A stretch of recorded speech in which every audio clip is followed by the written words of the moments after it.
Hi friends, welcome to Nipuna technologies. మీరు మా వెబ్సైట్లోకి వచ్చినట్లయితే nipunatechnologies.comలోకి ఇక్కడ నంబర్ ఆఫ్ కోర్సెస్ అయితే ఉన్నాయి. ఇందులో మీకు కావాల్సిన కోర్సెస్ అయితే సెలెక్ట్ చేసుకొని మీ పేరు, ఈమెయిల్ ఐడి, ఫోన్ నెంబర్తో మెసేజ్ చేయండి. తిరిగి మళ్ళీ మేము రిప్లై ఇవ్వడం జరుగుతుంది. ఈరోజు మనం ఫోటోషాప్ CC వర్షన్లో వచ్చేసి ఇక్కడ ఎడిట్ మెనూలో ఇంకా కొన్ని ఆప్షన్స్ అయితే కంటిన్యూ చేస్తున్నాం. చూడండి, ఇందులో ఫిల్, స్ట్రోక్, కంటెంట్ అవేర్ ఇవన్నీ ఉన్నాయి. సో ఫిల్ అంటే ఏం లేదు, ఈ పర్టికులర్ ఏరియాకి లేదంటే ఒక పర్టికులర్ సెలెక్టెడ్ ఏరియాకి మనం ఫోర్గ్రౌండ్ కానీ బ్యాక్గ్రౌండ్ కానీ లేదంటే ప్యాటర్న్ కానీ ఫిల్ చేసుకోవచ్చు. సెలెక్ట్ చేసుకొని ఇక్కడ చూడండి, ఇందులో వచ్చేసి మీకు కావాల్సిన కలర్ని ఏదైతే ఉందో అది సెలెక్ట్ చేసుకోండి. ఎడిట్లోకి వెళ్ళి ఎప్పుడైతే మీరు ఫిల్ అంటారో షార్ట్కట్కి వచ్చేసి ఇక్కడ షిఫ్ట్ F5 కనపడుతుంది, దీని మీద క్లిక్ చేయండి. ఇందులో మనకు ఫిల్ బాక్స్లో కంటెంట్ చూడండి, ఫోర్గ్రౌండ్ కావాలా, బ్యాక్గ్రౌండా, కలరా, ప్యాటర్నా, హిస్టరీనా ఇలా ఉంటుంది. సో ఫోర్గ్రౌండ్ తీసుకున్నప్పుడు ఓకే బటన్ని ప్రెస్ చేస్తే చూడండి, ఆ ప్లేస్లో ఇక్కడ మనం ఏదైతే కలర్ తీసుకుంటామో ఫోర్గ్రౌండ్ అది ఫిల్ అవుతుంది. తర్వాత కలర్ ఒకవేళ చేంజ్ చేసామనుకోండి, ఈ ఫోర్గ్రౌండ్కి ఇంతకుముందే చెప్పాము మనం ఆల్ట్ బ్యాక్ స్పేస్ అని షార్ట్కట్కి, సో దాన్ని నేను ఉపయోగించుకోవచ్చు. అదే మాదిరిగా మనం ఏదైనా ఒక పర్టికులర్ ఏరియాని సెలెక్ట్ చేసినప్పుడు ఈ సెలెక్టెడ్ ఏరియాకి కలర్ని మనం ఫిల్ చేసుకోవాలనుకుంటే ఈ మీకు నచ్చిన కలర్ సెలెక్ట్ చేసుకొని ఎడిట్లోకి వెళ్ళి ఫిల్, అది ఫోర్గ్రౌండ్ అయితే ఫోర్గ్రౌండ్, బ్యాక్గ్రౌండ్ అయితే బ్యాక్గ్రౌండ్. ఇక్కడ బ్లెండ్స్ కూడా ఉన్నాయి చూడండి. బ్లెండ్ అంటే ఏ టైప్ ఆఫ్ కావాలో మీకు, మల్టీప్లైలో కావాలా, స్క్రీన్లో కావాలా. స్క్రీన్ తీసుకున్నా ఓకే అన్న, చూడండి స్క్రీన్ టైప్లో మనకి ఇలా వచ్చింది. అదే నేను ఇప్పుడు Ctrl+Z కొడుతున్నా, జస్ట్ మినిట్, Ctrl+Z యూజ్ చేస్తున్నా. ఎడిట్, ఫిల్ అనే ఆప్షన్లోకి వెళ్ళాం. ఇక్కడ మల్టిప్లై తీసుకున్నాను చూడండి. సో మల్టిప్లైలో చూడండి డిఫరెన్స్ వచ్చింది. అట్లా ఆ పర్టికులర్ ఏరియాని బట్టి మనం మోడ్ అనేది తీసుకోవచ్చు అనమాట. ఇప్పుడు నార్మల్గానే తీసుకున్నాను, కానీ నేను ఫిల్ చేసేటప్పుడు ఇట్లా మనకు థిక్గా వచ్చేస్తుంది కదా, అట్లా లేకుండా లైట్గా ఫిల్ కావాలనుకుంటే ఎడిట్లోకి వెళ్ళి ఫిల్, ఇక్కడ ఒపాసిటీ చూసారా 100% అని ఉంది కదా, సో దాన్ని మీరు 50% చేస్తున్నా ఓకే. సో చూడండి లైట్గా ఫిల్ అవుతుంది అనమాట. అట్లా మీరు ఫిల్ అనే ఆప్షన్ యూజ్ చేసుకున్నప్పుడు ఇక్కడైనా ఫిల్ చేసుకోవచ్చు, లేదనుకుంటే మీరు ఫిల్ చేసిన తర్వాత ఈ లేయర్లో ఎక్కడైనా అన్లాక్ చేసి చేసుకోవచ్చు అనమాట. అట్లా పర్టికులర్గా ఒక ఏరియాకి మనం కలర్ని ఫిల్ చేసుకోవచ్చు. ఇప్పుడు ఇదే ఉంది, దీనికి కలర్ ఫిల్ చేయాలా, ఇప్పుడు అది ఎల్లో. ఇప్పుడు ఇక్కడ ఇదే కలర్ తీసుకున్నాం, ఎడిట్లోకి వెళ్ళి ఫిల్ అన్నాం. ఇక్కడ ఏం చేస్తున్నానంటే ఒపాసిటీ ఒక 20 పెడుతున్నాను, ఓకే బటన్ని ప్రెస్ చేస్తున్నాను. చూడండి కొంచెం మనకి కలర్ డిఫరెన్సేషన్ వచ్చిందా. అట్లా సిచ్యువేషన్ బట్టి కలర్స్ ఫిల్ చేస్తాం. బ్యాక్గ్రౌండ్ కలర్ అంటే ఏం లేదు, ఇప్పుడు నాకు ఇదంతా వైట్ కావాలనుకుంటే ఎడిట్లోకి వెళ్ళి, ఇప్పుడు ఇక్కడ ఆల్రెడీ వైట్ బ్యాక్గ్రౌండ్ కదా మనకు సెలెక్షన్లో ఉంది బ్యాక్గ్రౌండ్ కలర్. ఫిల్లోకి వెళ్ళిన తర్వాత ఇక్కడ మీరు కంటెంట్లో బ్యాక్గ్రౌండ్ కలర్ తీసుకుంటే చూడండి, ఎందుకు అది అట్లా వచ్చింది అని అంటే మనం అక్కడ ఒపాసిటీ అనేది 100% పెట్టుకోవాలి. ఓకే అన్నప్పుడు చూడండి అంత వైట్ వచ్చేస్తుంది అనమాట. అట్లా ఫోర్గ్రౌండ్ బ్యాక్గ్రౌండ్ని ఫిల్ చేసుకోవచ్చు. అంతేకాకుండా ఇక్కడ ప్యాటర్న్స్ ఉంటాయి. సో ఈ కలర్ అంటే ఏం లేదు, మీరు ఏదైతే కలర్ తీసుకుంటారో ఆ కలర్ అనేది సో ఇక్కడ ఫిల్ అవుతుంది అంతే డైరెక్ట్గా. ఓకే, ఇక ఫిల్లోకి వెళ్ళిన తర్వాత ఇక్కడ మనకు ప్యాటర్న్స్ ఉన్నాయి. ప్యాటర్న్స్లో కూడా ఇక్కడ కొన్ని ఆల్రెడీ ఇక్కడ శాంపుల్స్ ఇచ్చారు చూడండి.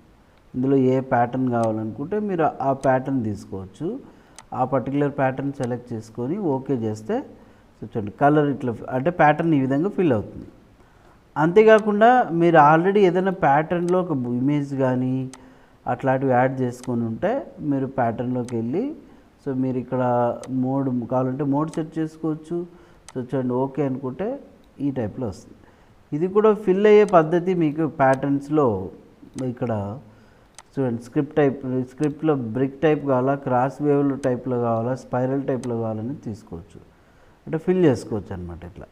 కాబట్టి చూడండి మనకి ఈ రకంగా వస్తుంది బ్రిక్స్ టైప్ అంటే. ఓకే బటన్ని ప్రెస్ చేస్తే ఇక్కడ మనకు ఇట్లా చోట గ్యాప్ వచ్చింది చూస్తున్నారా, ఆ రకంగా అనమాట. అట్లా ఫిల్ అనే ఆప్షన్లో మీరు ప్యాటర్న్ తీసుకునేటప్పుడు ఇట్లా సెట్ చేసుకోవచ్చు. వద్దులే అనుకుంటే టిక్ మార్క్ తీసేసుకోవచ్చు అంతే.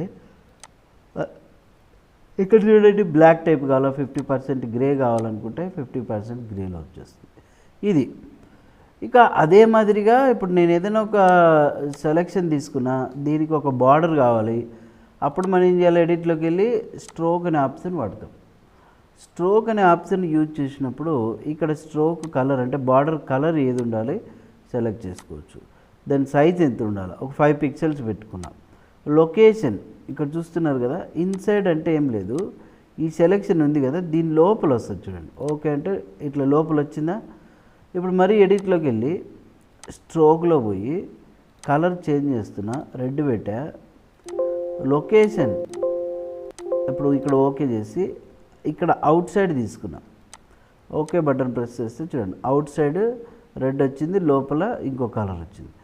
అదే ఇప్పుడు మరీ అగైన్ ఎడిట్లోకి వెళ్ళి స్ట్రోక్ అనే ఆప్షన్ తీసుకున్నాం, కలర్ అయితే చేంజ్ చేశాను, ఓకే ఏదో ఒక కలర్. ఇప్పుడు సెంటర్ తీసుకుంటున్నా, ఓకే బటన్ని ప్రెస్ చేయండి. చూడండి ఇట్లా మీరు స్ట్రోక్ పెట్టుకోవచ్చు. అట్లా ఒక లేదంటే ఇమేజ్ కావాలనుకున్నా దీన్ని అంతటిని ఇట్లా సెలెక్ట్ చేసుకొని, ఇది సపరేట్ లేయర్లు ఉండాలంటే సపరేట్ లేయర్ తీసుకోవచ్చు. మీరు ఎడిట్లోకి వెళ్ళి స్ట్రోక్ అనే ఆప్షన్ వాడుకొని ఆ స్ట్రోక్ కలర్ ఏదైతే ఉందో అది పెట్టుకొని, సో అవుట్ సైడ్ కాకుండా ఇన్సైడ్ తీసుకోండి.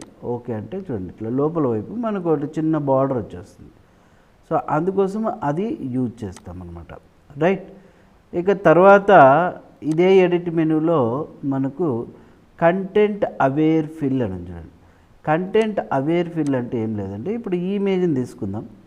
ఇక్కడ నాకు సీతాకోక చిలక వద్దు, కానీ బ్యాక్గ్రౌండ్ అదే ఉండాలా, ఆ ఇమేజ్ ఎగిరిపోవాలి. అప్పుడు మనం ఏం చేస్తామంటే ఇప్పుడు ఇక్కడ ఈ ఏరియాని ఫస్ట్ అయితే మనము ఇప్పుడు నేను ఇట్లా సెలెక్ట్ చేసుకుంటున్నాను. ఇక్కడ ఈ ఇమేజ్ అంతటిని ఇట్లా సపరేట్గా ఇక్కడ సెలెక్ట్ చేసుకుంటున్నాను. చూడండి సెలెక్ట్ చేసుకున్న తర్వాత ఇక్కడ ఎడిట్లోకి వెళ్ళి కంటెంట్ అవేర్ ఫిల్ అనే ఆప్షన్ మనం ఎప్పుడైతే ప్రెస్ చేస్తామో సో అదేమవుతుందంటే కొంత లోడ్ అవుతుంది. చూసారా ఈ రకంగా వచ్చింది కదా. జస్ట్ మనం ఓకే బటన్ని ప్రెస్ చేస్తే అదిగో చూడండి ఆ వెళ్ళిపోయి ఆ ప్లేస్లో ఆ రిలేటెడ్ బ్యాక్గ్రౌండ్ ఏదైతే ఉందో అట్లా మనకు కంటెంట్ అవేర్ ఫిల్ అవుతుంది అనమాట. సో అందుకోసమే ఆ ఆప్షన్ అనేది వాడతాం. ఇక తర్వాత ఇంకొక ఇమేజ్ ఏదన్నా చూద్దాం. ఇది ఉంది కదా, సో దీన్ని కూడా ఇప్పుడు మనం ఏం చేస్తున్నాం అంటే జస్ట్ ఇంతవరకు ఇట్లా సెలెక్ట్ చేసుకుంటున్నాం. ఇట్లా పిచ్చుకుదంతా కూడా సెలెక్ట్ చేసుకొని నీట్గా ఇప్పుడు ఇక్కడ వరకు ఇట్లా సెలెక్ట్ చేసుకున్నాం. చూడండి సో ఇప్పుడు ఎడిట్లోకి వెళ్ళి కంటెంట్ అవేర్ ఫిల్ అనండి. చూడండి ఇప్పుడు ఇక్కడ లోడ్ అవుతుంది కదా మనకు, అది ఎంత ఉండాలి కంటెంట్ అవేర్ ఫిల్ అనేది ఇక్కడ ఆటోమేటిక్గా రెక్టాంగిల్ టైప్లోనా లేదంటే కస్టమ్ ఇవన్నీ కూడా చేంజ్ చేసుకోవచ్చు. ఇక్కడ చూడండి వెళ్ళిపోయింది. ఓకే బటన్ని ప్రెస్ చేస్తే ఆ కంటెంట్ అవేర్ ఫిల్ అనేది రిమూవ్ అయింది. ఆ పర్టికులర్ ఏరియా రిమూవ్ అయిపోయి యాజ్ ఇట్ ఈస్గా అక్కడ ఆ బ్యాక్గ్రౌండ్ అనేది ఏదైతే ఉందో అది వచ్చేస్తుంది అనమాట. సో కాబట్టి మీ సిస్టమ్ అనేది ఫాస్ట్గా ఉందనుకోండి, ఆటోమేటిక్గా ఫాస్ట్గా తొందరగా లోడ్ అయిపోతుంది. ఈ రకంగా మీరు కంటెంట్ అవేర్ ఫిల్ అనేది వాడుకోవచ్చు. ఇప్పుడు ఇక్కడ కూడా అంతే సేమ్. ఇక తర్వాత ఇక్కడ ఇందులో వచ్చేసి చూడండి మీకు ఎడిట్లోనే జనరేటివ్ ఫిల్ అని ఉంది. ఇక్కడ చూసారా జనరేటివ్ ఫిల్ అంటే ఏంటంటే ఇది ఒక ఏఐ టూల్ లాగా అన్నమాట. ఇక్కడ ఆల్రెడీ ఉన్న ఇమేజ్కి మనం ఇంకొక ఇమేజ్ని ఒక జనరేట్ చేసుకోవచ్చు. ఎట్లా అంటే ఇక్కడ ఎడిట్లోకి వెళ్ళి జనరేటివ్ ఫిల్ అని ఉంది. ఫిల్ అని అంటే ఏమి, సో ఇప్పుడు నేను ఇక్కడ సెలెక్ట్ చేసుకున్నాను ఆ ఏరియాని మొత్తము ఈ టూల్ ద్వారా. చూడండి ఇక్కడ ఇట్లా సెలెక్ట్ జస్ట్ ఈ ఏరియాని సెలెక్ట్ చేసుకున్నాను. ఇప్పుడు ఇక్కడ చూడండి కింద కూడా జనరేటివ్ ఫిల్ వచ్చింది. ఎడిట్లోకి వెళ్ళి మనం ఎప్పుడైతే జనరేటివ్ ఫిల్ అనే ఆప్షన్ ప్రెస్ చేస్తామో ఇక్కడ రాయాలి మీకు ఏం కావాలి, what would you like to generate అని. సో నాకు ఇప్పుడు ఏం కావాలనుకుంటున్నానంటే ఒక లైన్ కావాలనుకుంటున్నాను. జనరేట్ అనే ఆప్షన్ మీద ఎప్పుడైతే ప్రెస్ చేస్తామో చూడండి సో అది మనకి ఇట్లాగా జనరేట్ అయిపోతుంది అనమాట. కొంత టైం తీసుకుంటుంది. ఆ జనరేట్ అయిన తర్వాత ఆ ఇమేజెస్ని మనకు ఇక్కడ చూపించడం జరుగుతుంది. సో ఒకసారి అయితే ఇప్పుడు మనం ఇట్లా ఇక్కడ చెక్ చేద్దాం. చూడండి చూసారా ఆ పర్టికులర్ ఏరియాలో ఇక్కడ ఈ విధంగా మనకు జనరేట్ అవుతుంది, రైట్. ఇట్లా మనం ఏ టైప్లో మీకు నచ్చినట్టుగా ఏదైనా సెట్ చేసుకోవచ్చు అనమాట. మరి ఎడిట్లోకి వెళ్ళి ఇక్కడ చూడండి జనరేటివ్ ఫిల్ అంటే మనం రాలా, ఒక పర్టికులర్ ఏరియాని సెలెక్ట్ చేసుకున్నప్పుడు అలా మనకు నచ్చినట్టుగా జనరేటివ్ ఫిల్ అనే ఆప్షన్ అయితే యూజ్ చేసుకోవచ్చు అనమాట. రైట్. సో ఇప్పుడు ఎడిట్ మెనూలో ఈ ఆప్షన్స్ నేర్చుకున్నారు కదా. ఫస్ట్ అయితే మీరు వీటిని ప్రాక్టీస్ చేయండి. తర్వాత నెక్స్ట్ క్లాస్లో రిమైనింగ్ ఆప్షన్స్ గురించి అయితే నేర్చుకుందాం. మరి ఈ వీడియో నచ్చినట్లయితే లైక్ చేయండి, షేర్ చేయండి, కామెంట్ ఇవ్వండి. Thank you.